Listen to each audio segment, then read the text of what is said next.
I literally would go to emergency rooms and say, this is my name, this is my number. If the doctor on call doesn't want to come in, no matter what day, what time, call me, I'm available. Hello, and welcome to Beauty and the Biz, where we talk about the business and marketing side of plastic surgery. I'm your host, Maley, author of Your Aesthetic Practice, What Your Patients Are Saying, as well as consultant to plastic surgeons to get them more patients and more profits. Now, today's special guest is Dr. Kian Karimi. He specializes in cosmetic facial plastic surgery. Now, he's been in private practice in Los Angeles for the last 14 years, and he has recently created the Kian Aesthetic Institute, which we'll talk more about. Now, Dr. Karimi grew up in Indiana, completed his residency in head and neck surgery at the University of Florida, and then did a sought-after fellowship program with Dr. Peter Adamson in Toronto, Canada. Now, Dr. Karimi is a regular speaker at medical conferences, which is where I see him quite often, and he's also co-founder of his own conference called the Los Angeles Multi-Specialty Cosmetic Academy. And in his spare time, which he has none of, he participates in pro bono cases in conjunction with the Venice Family Clinic. Dr. Kian, welcome to Beauty and the Biz podcast. It's a pleasure to have you. Thank you so much, Catherine. It's an honor to be here. Again, I've never had a chance to work with you directly, but your reputation precedes you, and thank you for what you do for our industry. Absolutely. So tell me, I always ask everybody, how do you end up in facial plastic surgery? Like, who ever heard of that as a little kid? No one. I knew I wanted to be a doctor, and when I got to medical school, I actually thought I was going to be a cardiologist. And then I had my first class in cardiology, and I could not stay awake. And I said, okay, something is not right here. I'm not finding this to be very interesting. So then I decided, okay, are you going to be a surgeon or not a surgeon? That's really what a medical student has to decide. So I decided the surgical field was the absolute way for me to go. Initially, my interest was in neurosurgery, and I was like, I want to be a neurosurgeon because the anatomy of the brain and the neurosciences was so fascinating to me. But actually, I had one of my mentors, and I won't name any names, while I was at Indiana, was so cynical and just had no empathy. Clearly, this guy was, burned out and very, well-known neurosurgeon. I just thought to myself, if that's a possibility for me to ever become like that, I don't want any part of it. And neurosurgery, 20 some odd years ago, wasn't nearly as advanced as it is now. So then I fell into otolaryngology, head and neck surgery. I always thought ENTs just did tubes and tonsils and picked people's noses. Then I walked into my very first neck dissection where I saw all the anatomy of the neck completely open, carotid artery, jugular, nerves. And I was like, wow. I was like, this is where it's at for me. And so I said, I'm going to be a head and neck surgeon. The amount of, high stakes, millimeters matter type of field. Within head and neck surgery, facial plastic and reconstructive surgery is part of that training. You get a small exposure to it. And then I saw my very first rhinoplasty procedure and I fell in love. It was love at first nose. And I said, this is what I want to dedicate my life to. And so I was accepted into a fellowship in facial plastic and reconstructive surgery with my number one life mentor, Dr. Peter Adamson. He taught me not only the techniques and all the things you would expect in a fellowship, he taught me about humility. He taught me about taking accountability. He taught me about what it's like to run a practice and kind of the pros and cons of that. And that actually gave me the confidence to move to Los Angeles with no job, no connections, hang a shingle, and arrive here on your podcast today. Wow. When you do that, did you know how competitive LA was? I did. I knew it was the most competitive market, arguably one of the most competitive markets. And so I knew that this was going to be my ultimate challenge, but I've always been drawn to a challenge. And I knew that I would always wonder what if I didn't try. For sure. So did you go down that route where you're on call, you're doing recon, you're Oh, working yeah. at the local clinics, like you're just I literally would go to emergency rooms and say, this is my name, this is my number. If the doctor on call doesn't want to come in, no matter what day, what time, call me, I'm available. And that hustle, pounding the pavement, introducing myself to different members of the community. And sometimes it was very humbling. I mean, I remember sitting there, I would bring, food. I felt like a rep for a company. I'd be there for an hour, 2 hours, and they come, oh, you know what? I'm sorry, the doctor's too busy to see you today. I'm like, I'm not selling them anything. I just wanted to say hello and introduce myself. And sometimes I go home and I'm like, what am I doing? Like, this is just hard. And so how long did you have to do that before you grew your legs? So I was fortunate enough to find a group that was looking for an ENT facial plastic surgeon, for like less than a year of being out here. And then that was kind of like a catalyst towards, what I'm doing now. At the time, I was doing general ENT with some facial plastic surgery. I wasn't doing a lot of cosmetic because nobody's referring to someone new in LA. But I did a lot of recon, kind of like brushed up my skills. And then I really made my name in our industry in the non-surgical space because I wasn't doing hardly any rhinoplasties or facelifts. So I started talking about microcannulas for injections, microneedling, and then little by little got involved with different companies on things that are innovative in our field. And some of those have turned out to be quite forward thinking and useful. I've actually thought about that a lot. If I were a surgeon, in that position, I think the pharma people can be really good for you. There's some big budgets there. You can help them, they can help you. I think it's a great strategy if you can get in. Is it difficult to get in with them? It is, yeah. I mean, it was like smaller companies. It wasn't like any big names that Mm. we all know. It was more like startup companies with devices and with this and with that. But my passion for teaching really came through. I've always had a passion for teaching, and so it just kind of right place, right time, and finding good partners, which is harder and harder to do these days. And that's really became kind of the backbone of my aesthetic career. Then the surgical practice really took off, I want to say, I don't know, 5, 6 years ago. And now I'm kind of balancing the two. Yeah, how did that happen? Because it doesn't happen by magic. It doesn't. So this would have been now 9 years in to my career. So it was a combination of word of mouth and then social media, online reputation, reviews, before and afters. That's really when it started to kind of take off. And then, one of the best investments I made was I found an incredible individual to help me all those before and afters together, create content, create videos to make myself relatable. And again, I wasn't trying to. My first mistake was I want every type of patient. I want this type of patient. I want that type of patient. As I matured in my practice, I realized I just want the right type of patient, and the right type of patient is someone who trusts in me and my approach, likes the outcomes that I produce, and they can kind of resonate with that, and is someone that I can partner with in their surgical journey. That is so true. Know thyself and know who you want to work with, and then cater to that group Yes. and get to know them. And the way you do that is listen to what they're saying to you on Instagram or in the reviews or on Real Self or wherever they are. Now, were you also trying to specialize in nose? Yes. So rhinoplasty, as a younger surgeon, it was a lot easier for me to kind of speak to the rhinoplasty crowd because these are younger patients.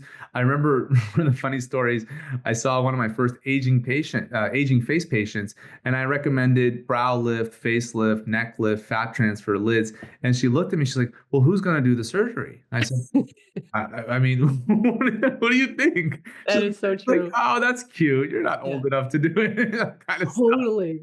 And so, that was, I think, especially aging face patients, when you're talking about 6, 7, 8, 10 hour surgeries, they're looking for a surgeon who's experienced, and because experience really does matter in our field, no matter how well you're trained or how good you are, the experience matters. And now my aging face practice is about equal to my rhinoplasty practice. Very nice. We have to back up because we went right past this person who's helped you with the content.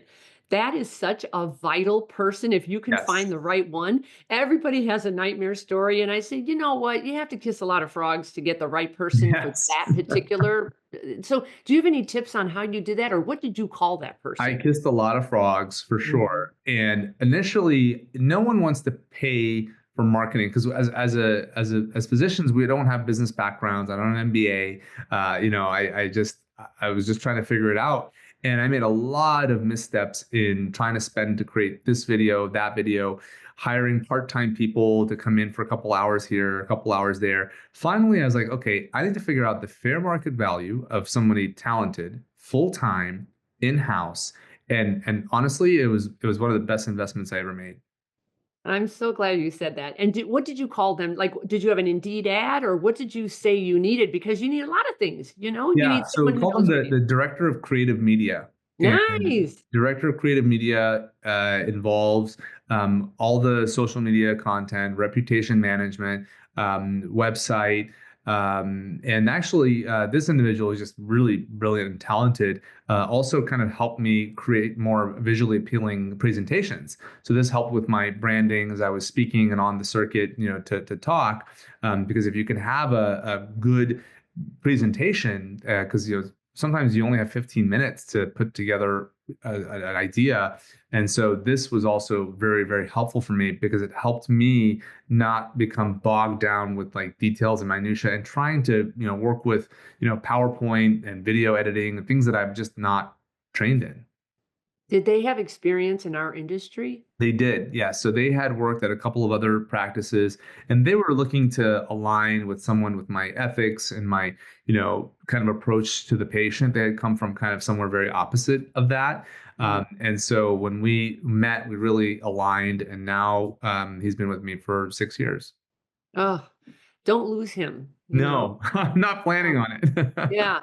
Do you pay him like by productivity or is it just salary or is he at all incentivized? It's salary, but I do give productivity bonuses at the end of the Good. year. So I'm generous.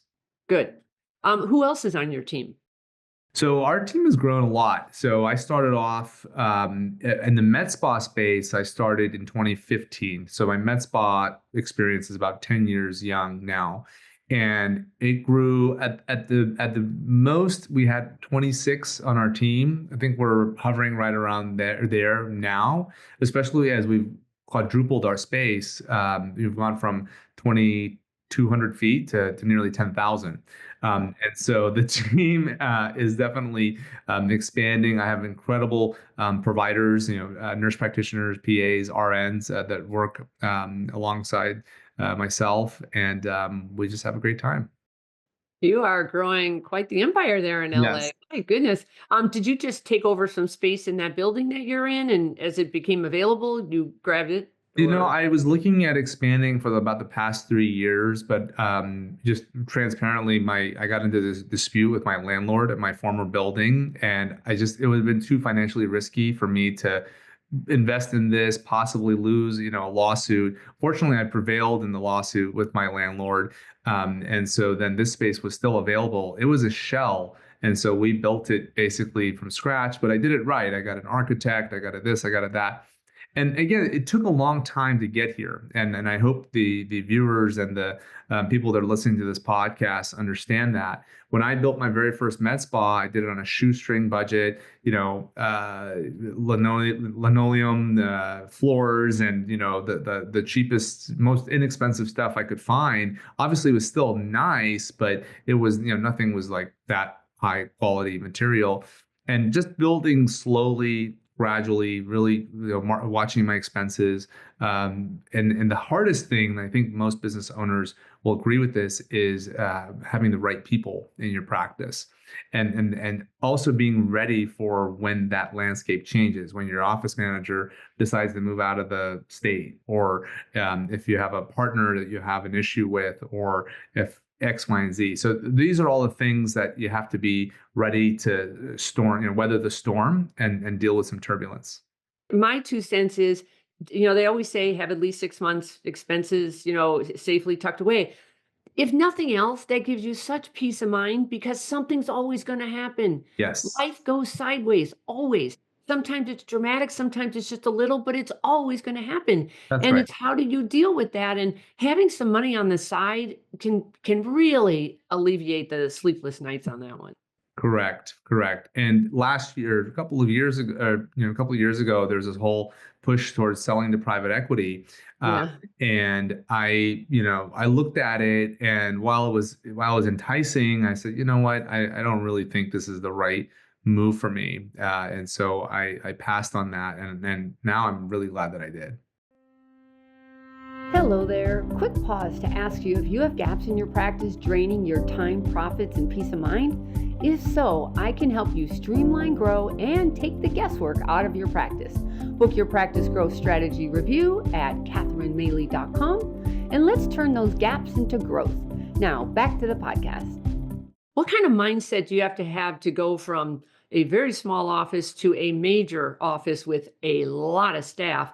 Was that your goal to grow an empire? Or because some people want to grow an empire and some people just want to be home for dinner at 5 o'clock, you know? Yeah, well, luckily I'm except for tonight, and my Florida Gators are the national championship tonight. So this was, All right, we'll really. talk fast. Yeah. Yeah, I'll catch the second half. Sorry. Like on YouTube TV, you can watch it from the beginning. I just won't pull up any news. So the prioritization is important. So I've been married now 13 years. I have three small children, age 3, 5, and 7. And to me, success looks like being home for dinner. Success looks like being able to take my children to school at least a couple of times a week. And being able to, I was just on vacation last week. We were down in San Diego with the zoo and the this and the that. So that's what success looks like to me, because I could sit here and work 7 days a week. I could bring in tens, hundreds, however many millions of dollars, but that's not success to me. Success to me, for me personally, is getting good sleep, exercise, nutrition, having a presence with my family and being present, not being at home or at the dinner table on my phone or this and that, and the other. And of course, being, here at the practice and being present for my patients and being present for my staff and producing, excellent outcomes and really trying to, do all the things. But you also just did a huge build out of 10,000 square feet. The permits alone in California can be a nightmare. What was that all about? Like, do you have any tips for doing a build out on your own? Yeah. So again, the landlord here has been great and has a lot of experience with working with doctors. So that was important to me as someone that I could call a doctor that they had done something similar with, and like, hey, what was so and so like to work with? And like, actually, a couple of hiccups here, but otherwise, pretty good. So this time I really did my research. I made the mistake. This is why I got into a dispute with my former landlord. I made the mistake of just trusting what somebody would say without actually vetting what they were saying or talking to others that had worked with them. And then, of course, after the fact, they're like, oh my God, don't ever work with this guy. He was going to sue me. He did sue me, blah, blah, blah. He's just one of these, typical greedy landlords. But this space actually, it worked out really well. Just having a lot of time to plan for it. It's been 3 years really in the making. But they were very efficient. I think I found like the world's only contractor who actually delivered on time, and And on budget? a little bit not on budget, but acceptably 20%, over Okay. budget. And a lot of that was my own taste. Like, oh yeah, you're right. I did want the nicer this, that, or the other. But of course, I also didn't import marble from Italy or do anything ludicrous. I did everything. And I value engineered as much as I can. You're never going to have everything you want, but I got it to the point where I'm like, I can walk here every day, take a deep breath, and feel like happy in my space. You walk to your commute's a walk? It is now because I was displaced from my home in the Palisades. So we're just living a few blocks from here. Oh, I had no idea. Yeah, yeah, we lost. Well, we didn't. Our home didn't burn to ashes, but it's so smoke and fire damage that we're out of the house indefinitely. Oh my Yeah, God. yeah, I had no idea. I am yeah. so sorry. Oh, What thank the you, heck? thank Well, you. you're handling that very well. I compartmentalize really well. You have to be able to do that. That was insane. I mean, It that was insane. It was one of the most intense experiences of my life. Actually, while the fires were occurring, I was doing a long 8-hour facelift, brow lift, blah blah blah, oh etc. my, And I could see my neighborhood on fire. oh my And God. my wife was trying to escape and get to our children. It was very harrowing, and we actually ended up moving 8 times those first couple of months, just place to place until we could find a condo, something we could rent short term. That is crazy. Yes, yes. So and all the schools burnt down too, right? Like, Yeah, so my preschoolers school burned down, so we have them in different schools now. Fortunately, my eldest goes to school in Santa Monica, and her school mm, was okay. do you think what I mean, I don't want to talk politics, but do you think they're ever gonna come back, like rebuild, or they're gonna put it So 55% of the Palisades are not going back. So they're going to sell their lots, or wait for the cleanup, build, and moving out of the community. So it's been a major disruptor to the local community here. what do you think you're gonna do? So we're not going to move back, but we're going to stay here. My whole life is here. I just built out this beautiful clinic. At least that didn't get hurt, That right? Yeah, so some of my colleagues lost their homes and their businesses. Oh my god. Imagine that double whammy. So Mm. thankfully, the business is good, but our kids now, we're kind of invested in the community, and so we're looking in the Brentwood, Santa Monica area, but so are thousands of other people, which have driven the market prices insanely high.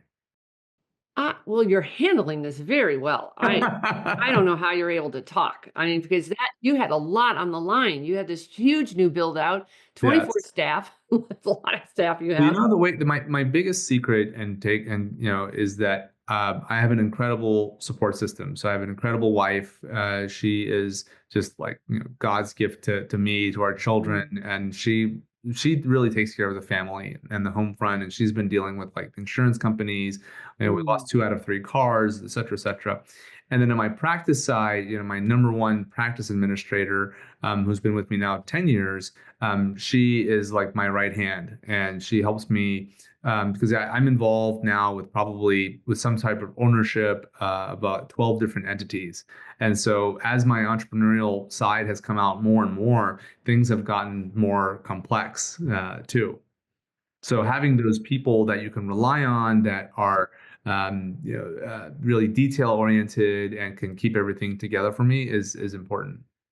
Were any of your staff involved with the fire, and did you lose anybody from that experience? Um, no. So fortunately, none of the other staff had homes in the Palisades, or lived in the Palisades. I mean, everyone has been affected in some way or another. And so, but fortunately, no one was affected quite like I was. Insane. Let's talk about staff for a second because Yes. you being a surgeon is one thing. None most of you have no idea the other side of that, the business side, and then the marketing side. And the business side, especially, now you need to be the leader, the visionary, the manager, the motivator.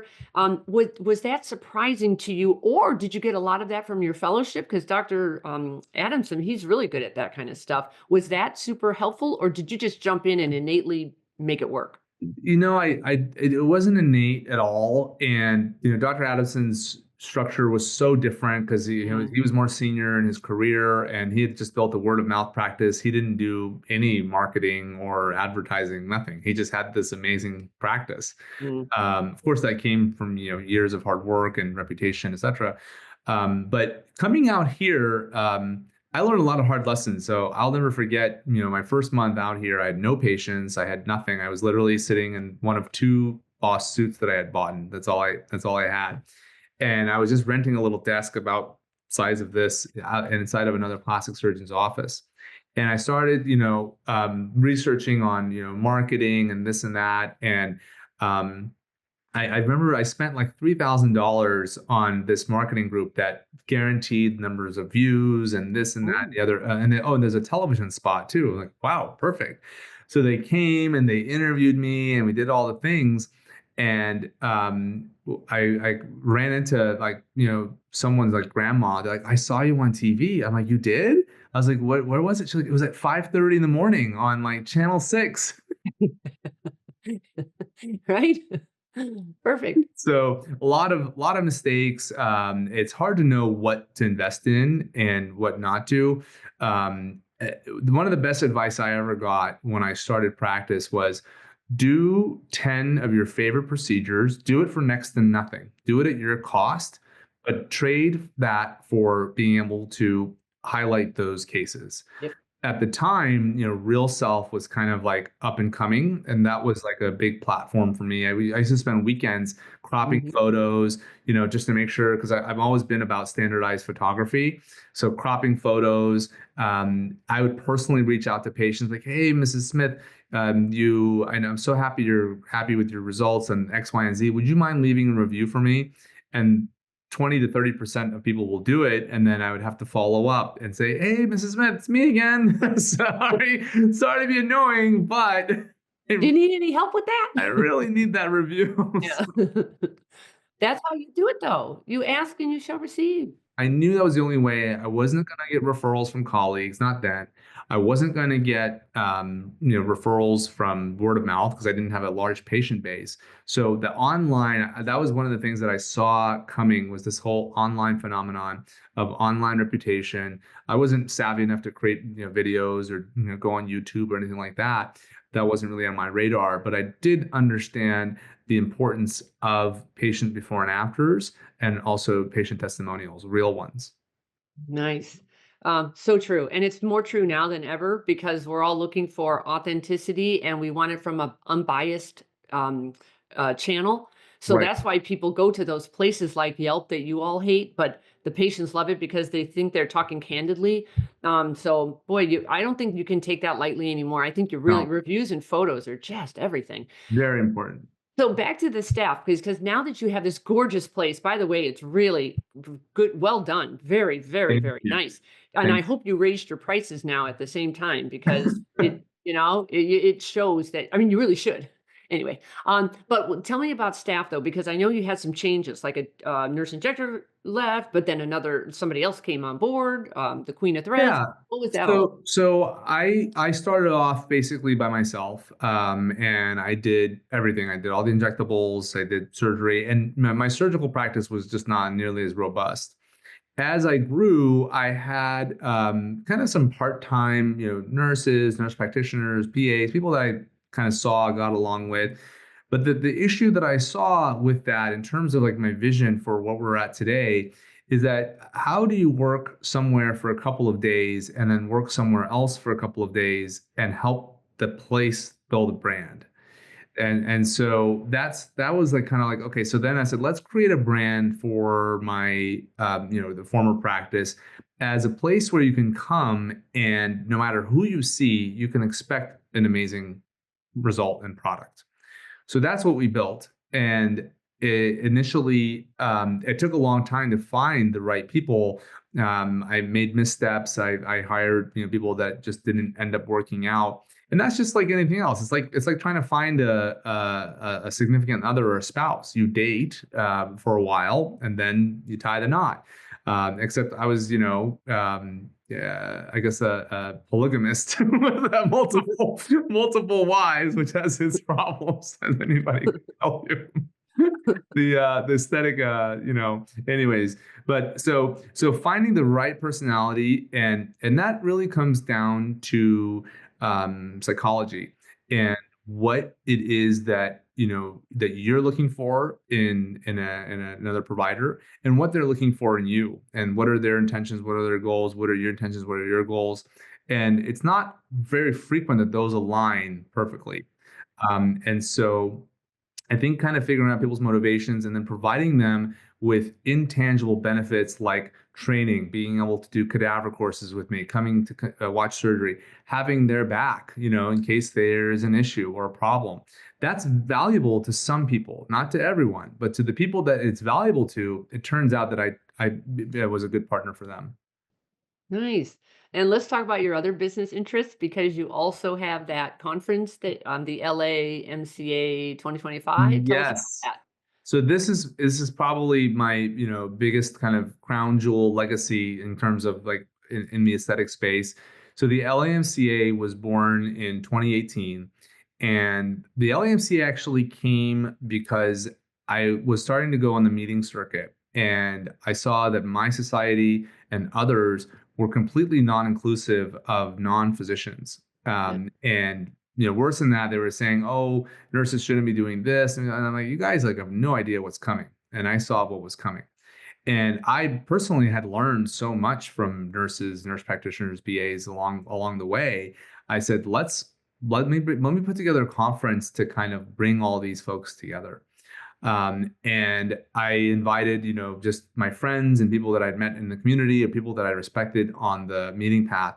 And once I got into the meeting side of things, like I was like, whoa, this is a whole other world, because now you deal with politics of societies, you deal with the politics of the industry.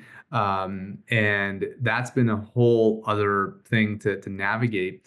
But at the end of the day, now, Catherine, because it's a small boutique meeting that is not, that's just privately owned, I only invite people that I like, and I only invite sponsors and industry people that I also like what they're doing for our industry. And so Mm, it's a boutique meeting. It's nothing like these large scale meetings that you may have been to. We actually limit our attendance intentionally to about 350 attendees. nice. But it's a really intimate space, and it's just a way for folks to kind of like hone their skills, rub shoulders with minds that they want to find out more about. And I'm really really proud of the meeting. Well, 350 nowadays, they call it butts in seats. There's nothing easy about that, you know? No, And if you no. can pull that off year after year with all of these conferences, good job. Yes, no, you have a great point, because there are so many conferences now. Mhm, I mean, on one every weekend practically. mhm, But luckily, we built our brand early on, and I create the meeting de novo myself. It's never a mm. cookie cutter template. It's always fresh ideas. New, if there's returning faculty that they're giving a different talk, and so that's my challenge every year, is to kind of create another hit. Wow. Okay. So when it's all said and done, you have no home, you have a gorgeous new office, you have Yes. a whole bunch of staff, you have a wife with 3 kids. What is your biggest challenge right now?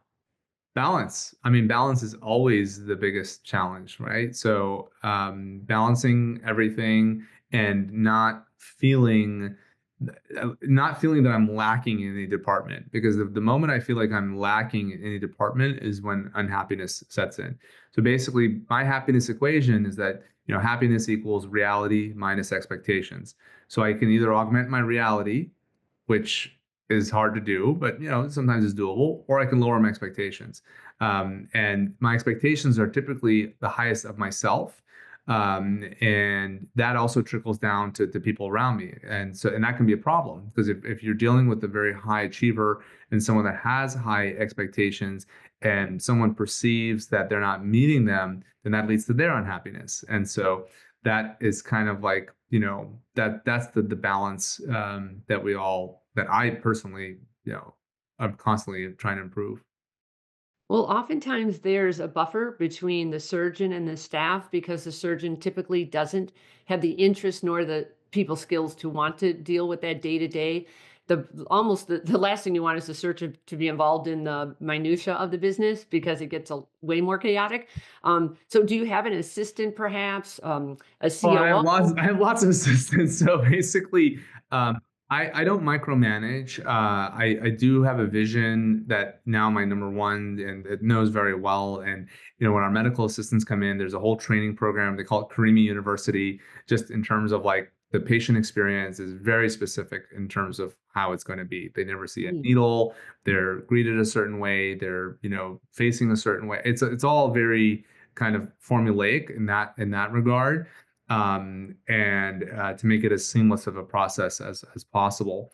But we did this leadership retreat, and I took all my managers and whatnot, and it was very interesting. It was categorized by like 4 different types of animals, and it Yeah. turns out I'm an owl. So the owl, is the visionary, will sit on the branch and kind of like, oversee everything, but is not afraid to dive down into the weeds if it needs to. And so that's kind of how I see myself.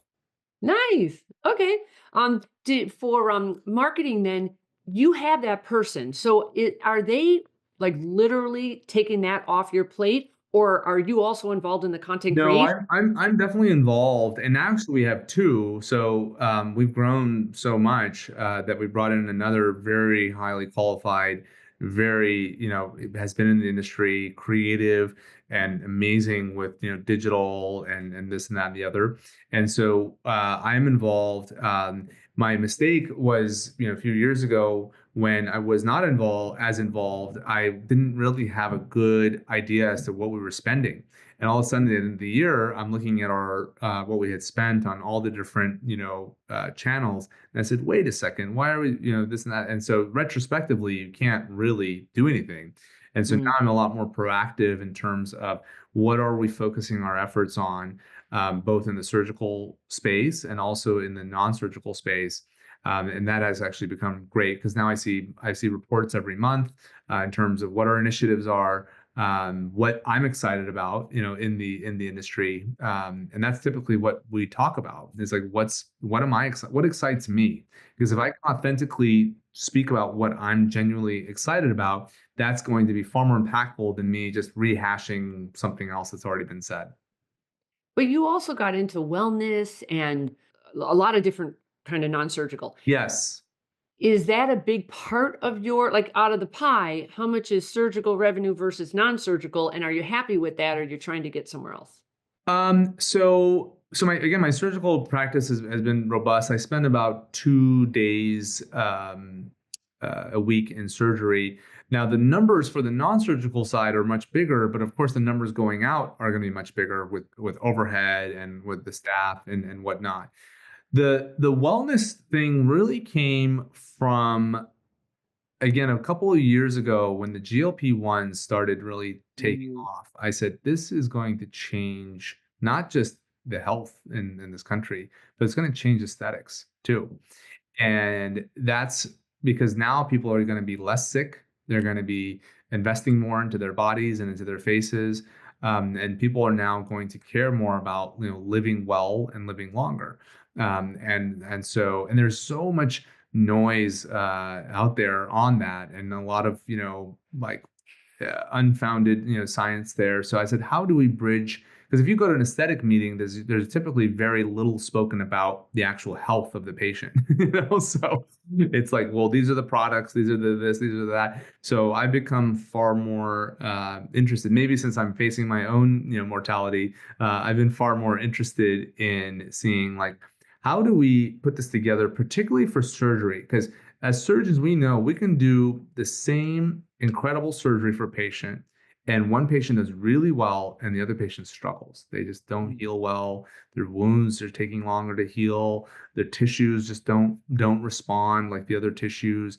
And so now the question is, well, what was it about that patient who didn't do well compared to the patient that did well? And the answer is often in other factors: their hormone levels, their thyroid levels, their other markers in their body. And now there's a lot of great ways to look at those markers and say, you're deficient in X, Y, and Z. This is how we can optimize you before you undergo an 8 to 10 hour elective procedure. Mhm. I've worked with surgeons who have they started out you all do this. You start out with, let's say, surgery, and then you add some injectables, and then you add some like esthetician. Then and it keeps growing and growing. And we humans love to grow. We just are innately built to grow. Sometimes it gets big and unmanageable, and it gets complicated. And the surgeons have said to me, if I could do this over again, I would go back to my wife at the front desk, my surgery assistant hanging around with me, and go back to the 4 people I had, because this is a nightmare. So you're loving it, it sounds like. You have a I'm good loving handle it. on it. I'm Why loving are it. you doing so well with it and some of the others say, "Get me out of this"? I mean, I think a lot of people in my position might feel like, get me out of this, because it is a lot. But again, it's about compartmentalization, Mm, and it's also about, like, realizing at the end of the day what's important. And what's important is that my patient experience has not been diluted. It has not been compromised in any fashion. We're doing great work for our patients, so that's the first and foremost. Second, are my staff happy here? And the answer is yes, because I treat them with kindness, respect. I pay them very well. And now that I'm more familiar with what the typical market values are for different positions, and personally, for myself, again, needing a challenge. I will never be able to stay just kind of status quo. And it doesn't necessarily mean working more days or more hours, or, because now I've realized how important it is to turn it off, just as much as it is to turn it on. So I can be present for my young children, which is such an important time in their lives. I'm really worried about when they all like don't want to talk to me anymore. Then what's going to happen to me? The aesthetic world should watch out for that, Yeah. because I'm going to be, doing 10 other things. So That'll be a while. it'll be a while. Yeah, They're you have still, their attention for at least another decade. Yeah. yes, exactly. So they still, still their hero. They love their dad, Oh, and it's such a great time. Isn't it that the is, truth? And when you talk, they're like, "Hmm?" Like they're yeah, listening to every word you're saying and they're yeah. watching what you're Oh, doing. I love it. I Oh, love it.